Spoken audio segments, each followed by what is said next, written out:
Today's story is The Fabled Life of Aesop, written by Ian Lendler, illustrated by Pamela Zagarenski. One day, a slave was born. It was sometime around 2,500 years ago, and somewhere near Greece. No one knows for sure because the baby's parents were slaves too. No one recorded the history of slaves, so no one knows their names. The only thing we know is the name they gave their baby boy, Aesop.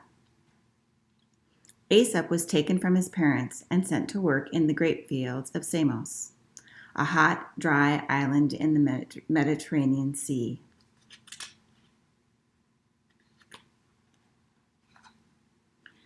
Growing up, Aesop learned to speak differently from people who were free. Slaves had to be careful what they said. One day, out in the field, a slave said to Aesop, "I heard the master has smelly feet." But the master overheard, and that person was never seen again. So slaves learned to tell stories in ways that wouldn't get them in trouble. They spoke about the animals and the natural world around them. The next day in the field, the person working next to Aesop said, "Did you hear the story about the lion? He stepped on a thorn and his paw got infected." "Oh," said Aesop, "so that's why his paw smells." And Aesop learned to speak in code.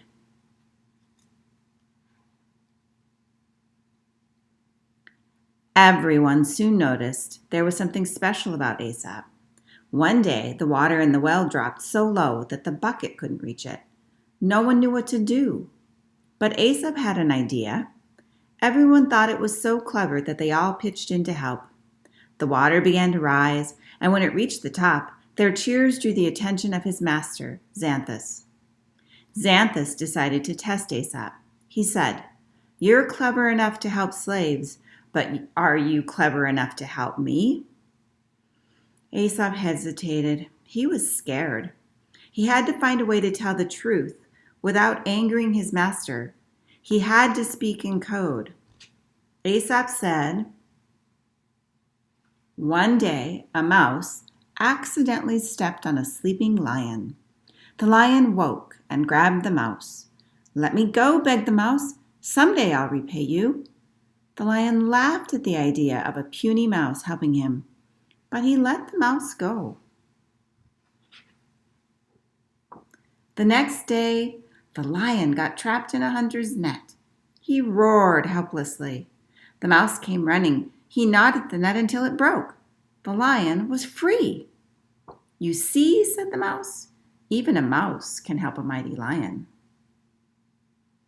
When Aesop finished his story, Xanthos laughed and said, "Very clever indeed. Come work in my house, little mouse. You can chew on any nets that trap me." Xanthus put Aesop to work running his business. One day, Xanthus and another master named Jaden had an argument over money. To settle it, they summoned Aesop and ordered him to judge who was right. Again, Aesop hesitated. Whichever master he chose, the other would be angry. Either one could have him killed. He had to keep both masters happy. He thought, and then he said, "One very hot day, a lion and a boar found a small watering hole. They argued over who should drink first. They began to fight. As they fought, they noticed that vultures were gathering, waiting to eat the body of the loser. The lion and the boar stopped fighting immediately and shared the water. The vultures went hungry that day. So it's better to make peace with your friends," said Jaden, "than be eaten by your enemies." The two masters agreed that Aesop's advice was very wise. They settled their argument peacefully. Jaden was so impressed that he asked to buy Aesop. You see, no matter how clever or kind Aesop was, he was still just a slave, and slaves were something to be bought and sold. Xanthus agreed, and once again, Aesop was taken away. In his new home, Aesop went to work. For every problem his new master faced, Aesop created a story about sly foxes, foolish farmers, or clever mice. The story warned against greed and deceit. They taught the value of working hard and being honest, humble, and kind. Many of them taught another hidden lesson as well. It was something no master would pick up on, but every slave or powerless person would understand. They taught them how to survive in a world that was sometimes unjust and cruel. Here are two of Aesop's fables. The Tortoise and the Hare. Once, a hare was making fun of a tortoise for being slow. "It's true, I am slow," said the tortoise, "but I can still beat you in a race." The hare thought this was so funny that he agreed to the contest. All the animals in the forest gathered to watch. As soon as the race started, the hare shot out of sight. At the halfway point, he was so far ahead that he decided to lie down and take a nap. Meanwhile, the tortoise kept walking, slowly and steadily, never stopping. After a while, he passed the napping hare, headed toward the finish line. The animals began to cheer on the tortoise. Their cheers woke the hare, who saw the tortoise far ahead. The hare sprinted toward the finish line, but it was too late. The tortoise had won. Slow and steady wins the race. The Lion and the Statue. One day, a man and a lion were arguing over who was more powerful. The man claimed humans were more powerful because of their intelligence. To prove his point, the man pointed to a nearby statue of a man defeating a lion in combat. The lion just laughed. "That only proves that a man made that statue. If I made a statue, the lion would be the victor." There's always more than one side to every story, and the moral depends on who tells it.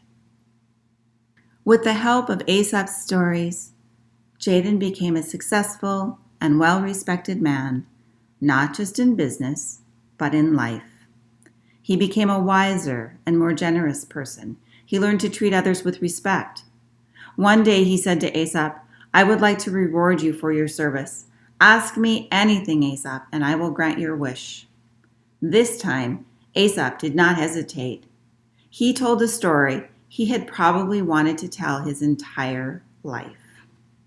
One day, a wolf was weak with hunger. A house dog saw the wolf and said, "Cousin, you'll die in the wild. Come work for my master. He'll feed you every day." The wolf was so hungry, he agreed and followed the dog home. As they walked, the wolf noticed the fur on the dog's neck was worn away. "Oh, that's nothing," said the dog. "That's where my master chains me. You get used to it." "In that case," said the wolf, "goodbye, cousin. I would rather starve while I'm free than be well fed in chains." When Aesop finished speaking, Jaden fell silent. He thought for a long time, and then he granted Aesop's wish. For the first time in his life, Aesop was free. Soon, everyone had heard about the slave who was so wise that he had been set free. They went to him for help and advice. Aesop's stories were so memorable that they were told and retold in the streets. As the years went by, the masters grew old and passed away. Their wealth and lands were lost. Their names were forgotten. Aesop, too, eventually passed away, but his fame kept growing. His stories were repeated in homes and town squares for generations, for centuries, until one day someone gathered them together in a book and called them Aesop's Fables. It became one of the most popular books in history. And in its pages, Aesop, the boy who was born a slave, who told stories to escape, traveled further than any king and lived longer than any empire. He traveled across languages, countries, and continents. He traveled across 2,500 years of time to be here today. And now that you've heard his stories, he can travel for a while with you. That's the end of this beautiful book about Aesop. But I want you to know that there are 8 more fables in the book for you to read and share. Until next time, this is Miss Patricia signing off. Keep reading out there.